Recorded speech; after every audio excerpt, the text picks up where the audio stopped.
got some good news for all the Tulsi Gabbard lovers out there in the comment section. Tulsi Gabbard just got nominated for the U.S. Peace Prize, the United States Peace Prize. Now, I don't know who nominated her. I don't know if they're going to tell you yet, or because it just happened, I don't know, maybe they don't have all the information up. But I can tell you this. The U.S. Peace Memorial Foundation, which is who gives the award, directs a nationwide effort to honor Americans who stand for peace by publishing the U.S. Peace Registry, awarding the annual U.S. Peace Prize, and planning for the U.S. Peace Memorial in Washington, D.C. These projects help move the United States towards a culture of peace by honoring thoughtful and courageous Americans in the United States, in United States organizations that have taken a public stand against one or more U.S. wars, or who have devoted their time, energy, and other resources to finding peaceful solutions to international conflict. It says the U.S. Peace Prize recognizes and honors the most outstanding American anti-war leaders. These courageous individuals and organizations have publicly opposed military interventions such as invasion, occupation, production of weapons of mass destruction, use of weapons, threats of war, and other actions that threaten peace. By honoring these and other courageous role models, we hope to inspire more Americans to speak out for peace and to work to end the hatred, ignorance, greed, and intolerance that lead to war. It's almost as if Tulsi Gabbard gave that damn speech or wrote that damn paragraph. The people who have been nominated in addition to Tulsi Gabbard for this 2020 U.S. Peace Prize is Christine Ahn, Daniel Ellsberg, Thomas C. Fox, Tulsi Gabbard, of course, Alfred Martyr, Whatcom Peace and Justice Center, and World Beyond War. Now, I'm not quite sure why everyone else is on the list. I'm sure they all did some great things. I'm not really all that familiar with them, though.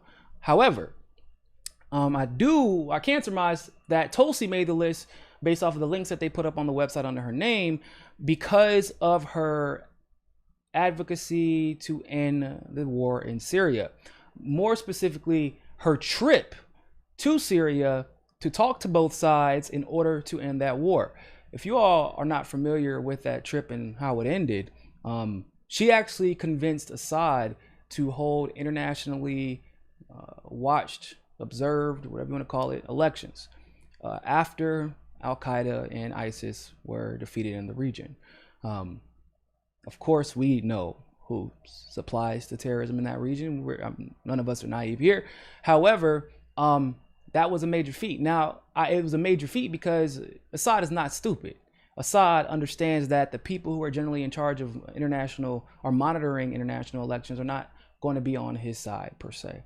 However, because of the conversation that he and Tulsi had and the trust that Tulsi just tends to command from people, like whenever you talk to her one-on-one, Assad was willing to make that compromise if it meant bringing peace to that region. And that conversation, of course, once again, was started by Tulsi Gabbard. Now, a lot of people have hated on Tulsi for her trip to Syria. A lot of people.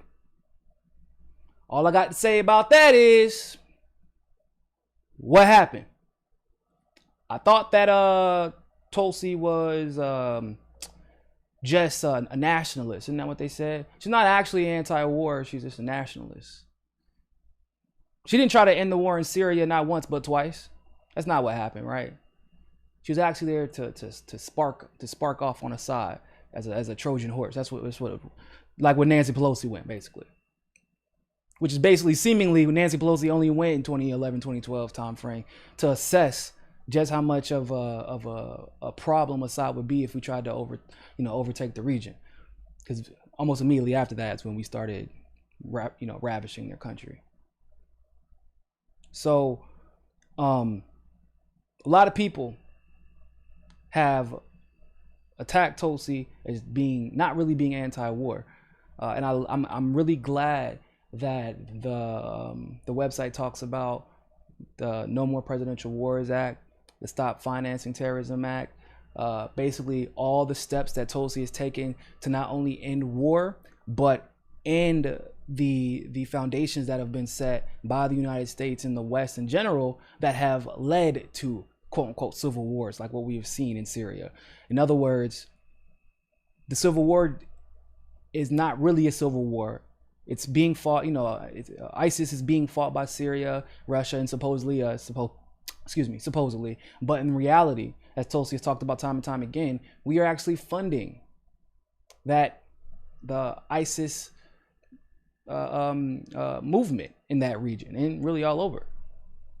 So if you stop funding terrorism, if you stop selling weapons to Saudi Arabia, who then turns around and uses those weapons on Yemen, then all of a sudden you can't use that reason. You can't use the whole civil war, quote unquote, as a reason to go invade a country and take sides. We've been doing this for generations. We did it in Lebanon. We've done it in Palestine. We've done it in Israel and Palestine during their little tussle back in the day. Whether in the 90s, I want to say it was. Maybe the 80s. I think it was the 90s. I said 90s. But Steve Kerr's dad, fun fact, Steve Kerr's dad actually died in that conflict. But I digress.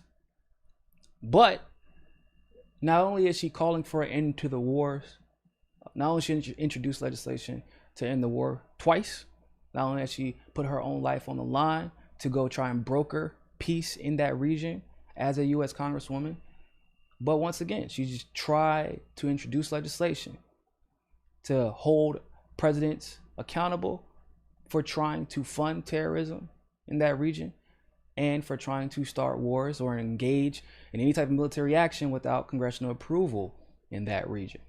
Now, the No More Presidential Wars Act was actually taken out by the Democrats in the House. I don't know if y'all know that. It was taken out by the Democrats. Trump didn't even ask for it to be taken out. Democrats took it out for him.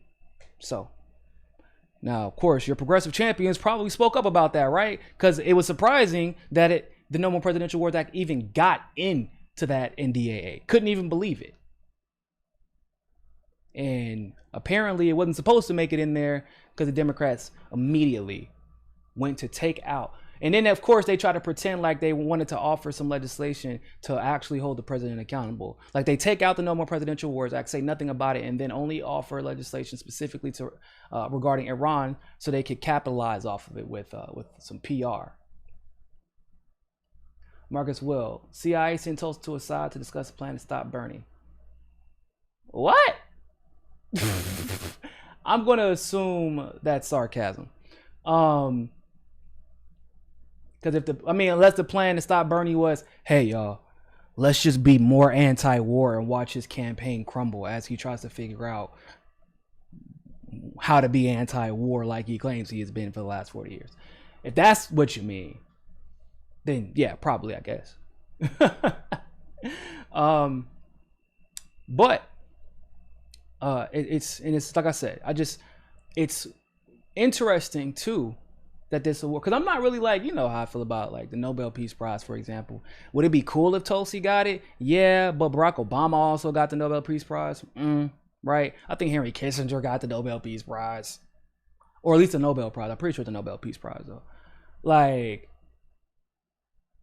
I am not all that big of a fan of like these worldwide awards that are generally propped up by Western institutions and Western organizations and led by Western people. And it's basically giving free PR to those who are doing the bidding of the West whenever they have a face that they need to, to prop up.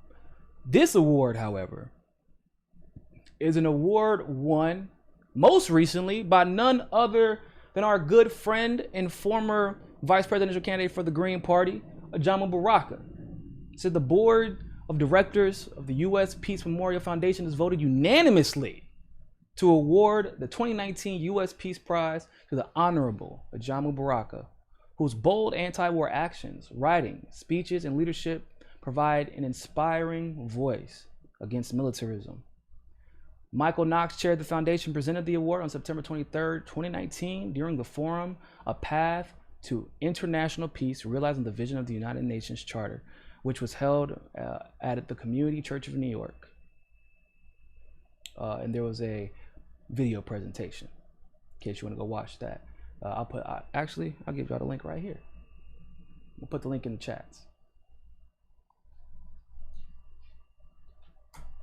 So the last person to win this award was Ajamu Baraka, who is one of the most fervent anti-war voices that we know. So this award is legit. All right. I think Dennis Kucinich won this award. There's another person who won it too. Dennis Kucinich won before.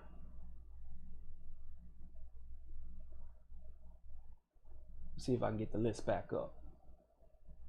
Okay, here we go. So yeah, Dennis Kucinich won. Chelsea Manning won. Your boy Noam Chomsky won, but you know how I'm feeling about Noam Chomsky. Medea Benjamin won. Everybody familiar with Medea Benjamin, who founded Code Pink. Also was the one who founded. She was the one who did the Women's March on Pentagon. So the actual Women's March that we need to be doing, rather than lame, fugazi nonsense that was being prompted by the Democratic Party.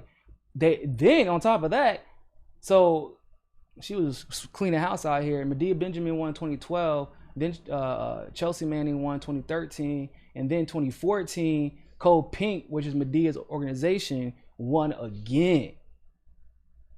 So that's pretty significant. These are some, you know, Tulsi would be in good company if she ended up winning this award.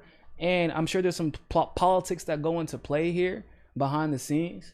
So because I'm sure they want to kind of boost the prestige of the award, and so there's a good chance that Tulsi, even if just because she had the resources to do some of the things that others have not, like visit Syria and survive and talk to the president there, she might actually win the award. And if she does win, that would be, in my opinion, a significant boost on her resume, being in the company of Chelsea Manning, who she's spoken up for, being in the company of Ajamu Baraka, who is one of the most fervent anti-war voices I know, Medea Benjamin, also a veteran who spoke out against the war in Iraq. Of course, Code Pink, which is Medea Benjamin's organization. Those are pretty significant names to be a part of. So wish Tulsi luck in that endeavor. I'm pretty sure, like I said, I'm you know, wishful thinking here, but hopefully she wins. I think she will. Let's see what happens. But it's dope though. It's dope though. And if she does win that, I need y'all to just share that wherever y'all can. You know, just let everybody know. Just, if I'm not saying go brag about it, I'm just saying brag a little about it. I just, like, every time somebody's like, oh man, but she's a war hawk, a hawk on terror. It's like, yeah, man, she's such a hawk that she got an award for being peaceful. But hey, it's neither here nor there. If you like that segment of Mikasa Sukasa, don't forget to like the video and smash that subscribe button. Want access to members only live streams, behind the scenes footage, and other premium content? Well, you can endorse us on Rockfin Premium, become a patron through Patreon, or you can sign up for the MCSC Premium membership through YouTube. All the links are in the description below. But hey, more than anything else, always remember, find your balance. Find your balance. Find your balance. Find your balance. Find your balance. Find your balance. Find your balance. Always remember, more than anything else, find your balance.